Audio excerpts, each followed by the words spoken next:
Hello and welcome back to another episode of Generation Films. My name is American Ben, and today we are going to break down the underlying messages behind John Carpenter's 1981 science fiction classic, Escape from New York.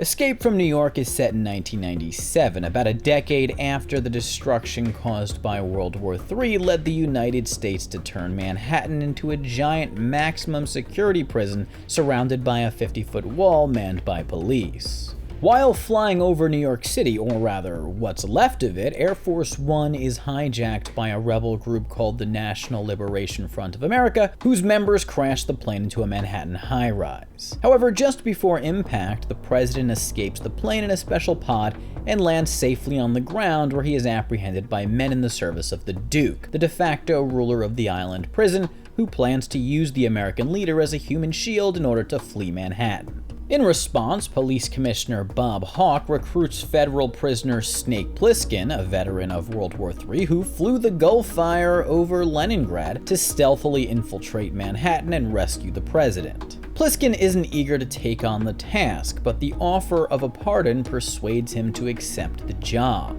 Hawke then has his doctor inject Plissken with micro-explosives that will detonate in 22 hours, though they promise to neutralize the device if he returns with the president in time. Thus, Plissken is left without a choice. He must fulfill the mission. The rest of the film then follows Plissken's adventures in the lawless and run-down concrete jungle that is Manhattan as he attempts to find and rescue the president. Now, to be honest, while I was watching the movie, it took me a while to really seize upon an angle I could explore for this video. I've mentioned before in other videos in our Sci-Fi Secrets series that I don't do research going into the films, and I also try not to extrapolate in my exposition too much. My goal is to offer you a raw take, unaffected by external opinion, that is wholly representative of what the movie is trying to convey. Sometimes the films we cover in this series are thematically simplistic. Sometimes they have politics you disagree with and think are stupid. But that's not my concern. My only goal is to define what the film is trying to get across and not give it any more credit than that. When it comes to Escape from New York, my initial impulse was to think about what John Carpenter was trying to say about American imperialism as well as American police, given some of the commentary made by the National Liberation Front member who hijacks the president's plane. In the name of the workers and all the oppressed of this imperialist country, have struck a fatal blow to the racist police state. So we're left with a fairly broad premise to mull over. America is a dystopian police state, and Manhattan is a bad place full of violence. Okay, but what specifically should we think about it? There's not a lot of dialogue in the film that speaks to the movie's themes. Actually, there's not a lot of dialogue in the film, period. Nor are there many behaviors or actions on the part of the characters that help to expound upon Escape from New York's underlying messages. And by the way, that's no insult. Some films get too instructive due to not being able to cleverly layer their themes into their stories. Escape from New York doesn't try to be more than it's capable of being. It's kind of just an eerie dystopian escape film that most succeeds in its world building, atmospheric immersion, tension, and general weirdness. Though perhaps in 2021 it's not so weird anymore, given the many films since that have stolen a thing or two from it. This all said, the film does have some thoughts to share about the state of society and the government that presides over it. Now let's start with the most overt theme glaring out upon us from within the film, that of anti-authoritarianism. John Carpenter devised Escape from New York on the back of a succession of corrupt activity and significant blunders on the part of the United States government, including but not limited to the Watergate scandal, the Vietnam War, and the Iranian hostage crisis. Thus, the American people at large had very good reason to be disillusioned with and distrustful of their leaders. Enter Snake Plissken. 2 Purple Hearts, Leningrad and Siberia. Youngest man to be decorated by the president. Plissken isn't some lifetime recidivist. Nay, he's a war hero. And yet he's become cynical towards authority, specifically the United States government, and even tries to rob the Federal Reserve, an action which leads to his arrest and ultimate transfer to Manhattan for detention in the first place. Now, we could look at Plissken's crime from an economic angle, as in perhaps poverty inspires his attempted heist. But I mean, listen, if you're struggling to pay rent, maybe don't hit the Federal Reserve first. Still, there were certainly a lot of young men who returned from Vietnam in need of assistance from their government, whether for physical injuries or mental disrepair, and the consensus since seems to be that America failed to offer them sufficient help or financial support. However, this all said, I more get the sense that Pliskin specifically wanted to hit the Fed to deliver a big FU to the government, who had lost his trust during the course of the war and after. I'd say look at him more as a soldier panged by the haunt of what his government asked him to do in the name of freedom and other American values of similar flavor. Beyond Pliskin's general anti-authoritarian cynicism towards the American government, though, Escape from New York takes specific aim at the highest office in the land through the character of President John Harker, a bit of a callous, palpably odious buffoon, though it takes until the end of the movie to really come to know him. After being rescued and as he's being polished up for a national address, President Harker is approached by Pliskin, who asks him how he feels about all of the people who died trying to save him. A lot of people died in the process. I just wondered how you felt about it. I want to thank them. This nation appreciates their sacrifice. And the president offers some affectations of empathy, but they're half-hearted, which is apropos given his obvious insincerity. I really like that Carpenter didn't make the president or other authority figures in the film exaggeratedly wicked villains. President Harker isn't a maniacal, scheming figure looking to bring down the world for demonic reasons. He's just kind of an out-of-touch, self-interested, unempathetic twit who is well-versed in feigning fellowship with the common man. Sound familiar? Harker is somewhat of a realistic politician, I suppose. He wants peace on camera, and probably off it too, but deep down is mostly interested in sating his own lust for legacy. Still, there is something rather depraved about him, I suppose. It feels wrong that he shoots the Duke.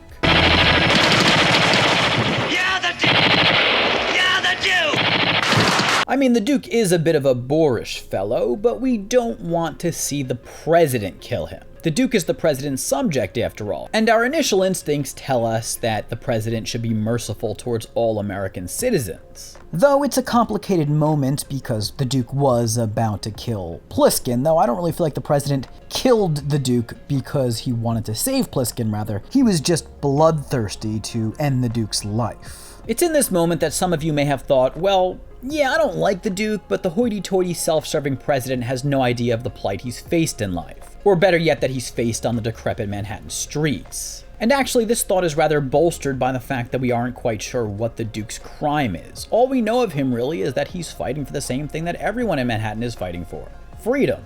When we roll down the 69th Street Bridge tomorrow, on our way to freedom, we're gonna have their best man leading the way. You may not like how the Duke treats Pliskin, but to the Duke and his men, Pliskin is an agent working on behalf of the so-called fascists imprisoning them in Manhattan. I suppose there's a bit of an inequality factor that rubs us the wrong way in regards to Harker's cold-handed slaying of the Duke to go along with the general uneasiness that comes with watching the president kill someone.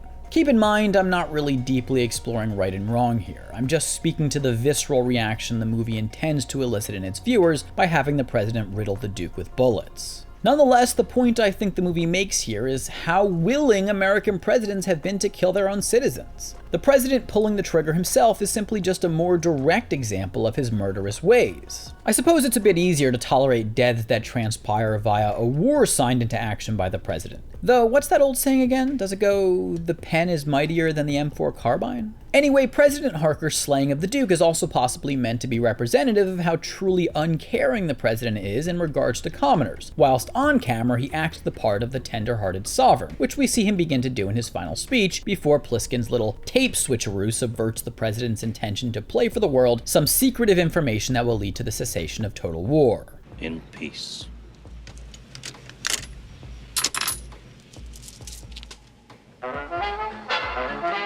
And of course, this begs the question, why would Pliskin do this? Even if he hates authority, why would he prevent the president from playing a message that could bring peace to the world? The revelations offered on the tape would presumably help the people of America and of the world, not just Harker. Perhaps Pliskin is just a jerk. That could be it, but here's my answer as to why he destroys the tape the president intends to play for the world to hear. I think that Pliskin doesn't believe peace is coming. The people live at the will of corrupt, fat cat leaders who love war, money, and power, the three of which work in unison to feed one another.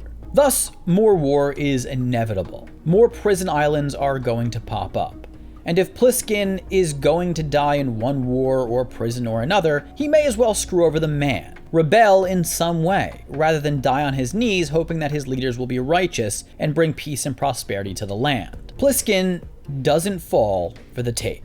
So this is the crux of the film, but there's one other element to discuss. There's the crime angle as well. Escape from New York debuted in theaters during a time in which New York and other cities around the country were experiencing all-time highs in violent crime, at least as far as the records go. Gangs roamed the streets and the police were largely ineffective in subduing them. In the film, we're privy to a Manhattan that has been altogether abandoned by the government. There are no police or governmental authorities within the confines of the island. The people there are trapped in and left to fend for themselves. And okay, this isn't quite what happened in real life, but perhaps the movie is trying to represent how major cities during the time were neglected by the federal government. The people with the means to flee them for the suburbs got out, but those short the resources to leave, largely minorities, were in a sense trapped there and forced to live in constant fear of being assaulted.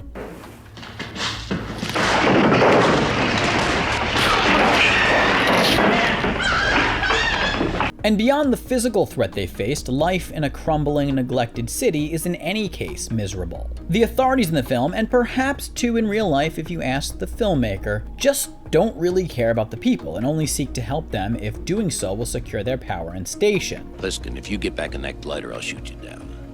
You climb out, I'll burn you off the wall. Little human compassion.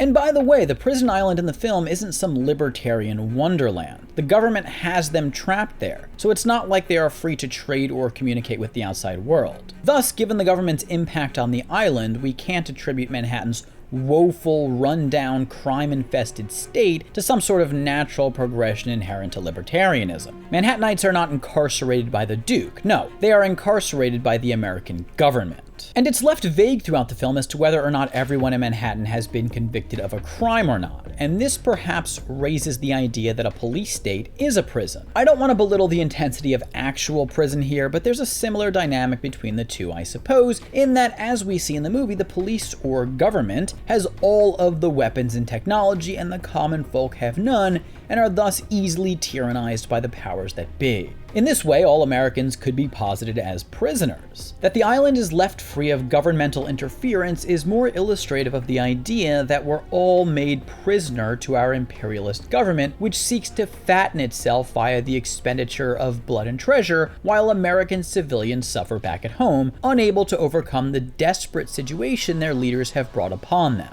Now, you may have found a lot of what I've talked about in this video to be simplistic, and the themes mentioned herein tired in 2021, rather passé, if you will. Yeah, I mean, as I said earlier, the movie isn't that brainy. Its strongest points are its grim setting and its tense escape dynamic, but it at least tries to make all of the commentary I've laid out in this video. Anyways, that is the video. I hope you enjoyed it. If you did, please do give it a big thumbs up. Definitely comment down below. Let me know what your thoughts on everything I just said are, as well as your thoughts on the film. Subscribe to this channel. Hit that notification bell so you don't miss a damn thing. For now, my name is American Ben. I'll catch you next time. Generation Films, peace.